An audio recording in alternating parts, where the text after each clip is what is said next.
Yung manok, yung nagluto is yuga nito. So, ito nilagyan ng sibuyas, kamatis.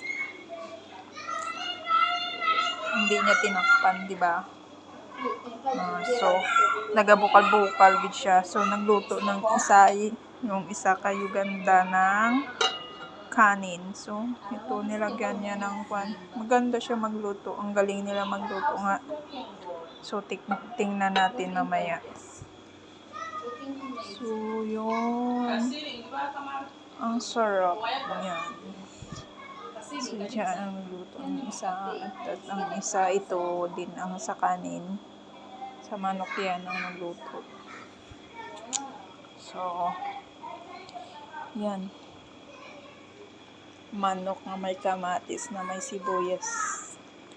Let's eat later. So, can taste it's yummy or not. It's yummy.